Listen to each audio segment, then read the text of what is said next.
Everyone, welcome to KTV India. Telangana CM Revanth Reddy ఎప్పుడు ఆరేయబోతున్నారు అంటే మిగిలిన 6 క్యాబినెట్ బెర్తులు ఎప్పుడు భర్తీ చేయబోతున్నారు? తొందరపడుతోన్న ఆశావాహులకు ఆయన ఎలాంటి తీపి కబురు అందివ్వబోతున్నారు?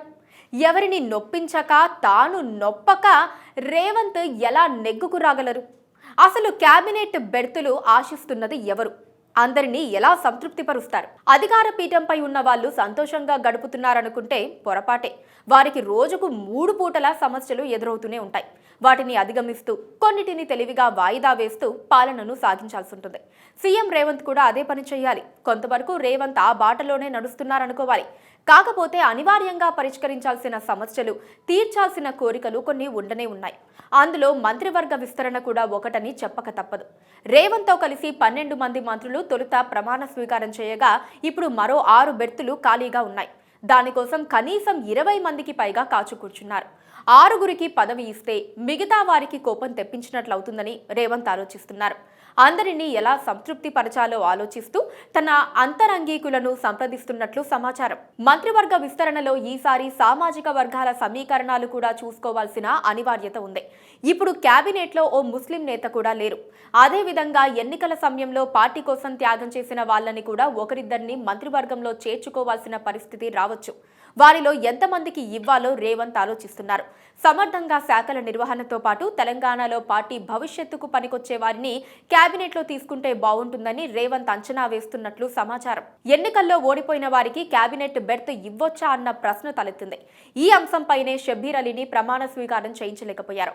అయితే ఇలాంటి రూల్స్ ను పక్కన పెట్టి మంత్రి పదవి ఇవ్వాలని, వారికి మండలి సభ్యత్వం ఇవ్వాలని రేవంత్ ఆలోచిస్తున్నట్లు సమాచారం. ముస్లిం కోటాలో షబ్బీర్ అలీ, మొహమ్మద్ అజారుద్దీన్ పేర్లు వినిపిస్తున్నాయి. మాజీ క్రికెటర్ అజార్ పార్టీ తరపున జూబ్లీహిల్స్ నియోజకవర్గం నుంచి పోటీ చేసి ఓడిపోయారు. ఒక ముస్లింకు అవకాశం ఇస్తారా, ఇద్దరిని చేర్చుకుంటారా చూడాల్సి ఉంది.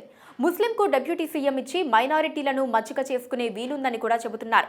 జీహెచ్ఎంసీ పరిధిలోనూ హైదరాబాద్ రంగారెడ్డి జిల్లాలోనూ పార్టీ పూర్తిగా తుడిచిపెట్టుకుపోయింది. మళ్లీ నిలబెట్టాలంటే అక్కడి ఒకరిద్దరు నేతలకు మంత్రి పదవులిచ్చి సంతృప్తిపరచాలి. ఎన్నికల్లో ఓడిపోయినప్పటికీ మధు యాష్కి గౌడ్, మాజీ ఎంపీ అంజన్ కుమార్ గౌడ్ పేర్లు వినిపిస్తున్నాయి. వారిద్దరూ ఓడిపోయినప్పటికీ పార్టీ కోసం అహర్నిశలు పనిచేసే నాయకులని ప్రత్యేకంగా చెప్పాల్సిన పని లేదు. పైగా వారికి కాంగ్రెస్ అధిష్టానం దగ్గర మంచి ఇమేజ్ ఉంది. రాహుల్ గాంధీ సన్నిహితులన్న పేరు కూడా ఉంది. ఇక జగిత్యాల నేత జీవన్ రెడ్డి, సంగారెడ్డిలో పరాజయం పాలైన జగ్గారెడ్డి కూడా ఎమ్మెల్సీ అడుగుతున్నారు. మంత్రి పదవి కావాలంటున్నారు.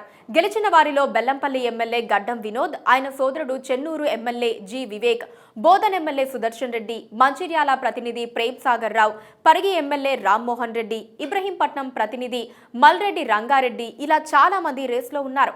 మరోపక్క రాజధాని ప్రాంతంలో వేరే పార్టీల నుంచి వచ్చి చేరేందుకు సిద్ధంగా ఉన్న నేతలను చేర్చుకుని వారిలో ఒకరికి మంత్రి పదవి ఇచ్చే ఆలోచన కూడా ఉన్నట్లు వార్తలొస్తున్నాయి.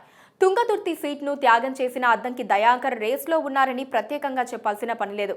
వేం నరేందర్ రెడ్డి, చిన్నారెడ్డి కూడా పదవిని ఆశిస్తున్నారు. ఉన్నది 6 బెర్తులే. ఆశావాహులు చాలా మంది ఉన్నారు. వారిని సంతృప్తి పరచడం అంటే రేవంత్ కు కత్తి మీద సాము లాంటిదని చెప్పక తప్పదు. అయినా అన్ని లెక్కలు చూసుకొని పదవులు ఇవ్వాలి. ఇవ్వలేని వారిని వేరే విధంగా సంతృప్తి పరిచేందుకు ప్రయత్నించాలి. ఎమ్మెల్సీలు, నామినేటెడ్ పదవులు, ఇంకా ఎన్నెన్నో అవకాశాలున్నాయి. అందరినీ కలుపుకుపోవటానికి అదొక్కటే మార్గమన్న సంగతి మర్చిపోకూడదు.